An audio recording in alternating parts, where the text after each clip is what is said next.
Chào các bạn, hôm nay bác sĩ Bảo giới thiệu về vấn đề người tiểu đường thì nên kiêng cái gì? Người bệnh tiểu đường thì nên kiêng cái gì? Để cái quá trình điều trị bệnh tiểu đường đạt kết quả tốt nhất ấy, thì người bệnh tiểu đường cần phải hạn chế các loại thực phẩm như sau.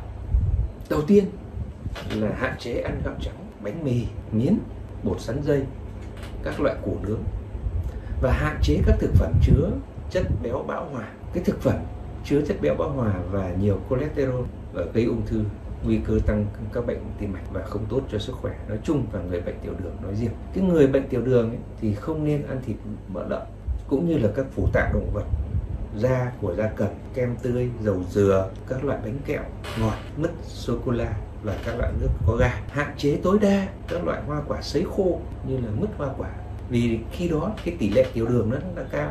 Về bản thân của nó cũng đã trong hoa quả đã có hàm lượng đường rồi, mà khi sấy lên thì cái lượng tỷ lệ đường nó lại cao hơn, và điều đó thì nó không tốt cho sức khỏe của người bệnh. Thế thì ăn uống như thế nào? Là chúng ta áp dụng cái phương pháp là đĩa thức ăn cho người tiểu đường như hôm qua bác sĩ nói đó. Thì cái đĩa thức ăn cho người tiểu đường này thì luôn luôn chúng ta nhớ trong đầu và áp dụng hàng ngày. Tuy nhiên là theo nhu cầu của cái người, năng lượng của cái người bình thường thôi thì chỉ là ngày 3 bữa, và chúng ta cũng là ngày 3 bữa chính.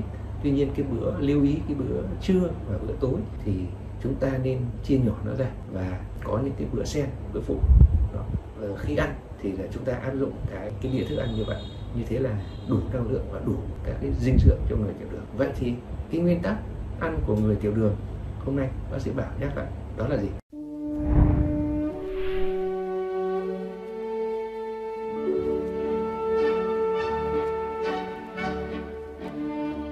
Thế người bệnh tiểu đường nên ăn gì và không nên ăn gì? Các nguyên tắc để làm sao là tránh tăng đường huyết và ngăn chặn và làm chậm các cái biến chứng của bệnh tiểu đường. Vì các biến chứng tiểu đường là cực kỳ nguy hiểm và chúng ta không nên để xảy ra cái tình trạng. Về nguyên tắc chung thì chúng ta chia nhỏ các khẩu phần ăn thành nhiều bữa trong ngày để tránh tình trạng đường huyết tăng đột ngột. Xin lưu ý là không phải là nhiều quá, bởi vì mỗi một lần chúng ta ăn vào thì đường huyết lại tăng là do insulin không kịp, nó không đều đủ, tuyến tụy nó không đủ tiết insulin để nó đưa đường vào trong tế bào, và do vậy là chúng ta phải đưa một lượng nhỏ dần dần. Tuy nhiên cũng không nên chia nhiều lần quá, mà chỉ cần lưu ý hai cái bữa chính là chia nhỏ hai bữa chính và có cái bữa ăn xen. Thứ hai nữa là ăn uống điều độ, đúng giờ, và không nên để cái tình trạng quá đói hoặc là quá no.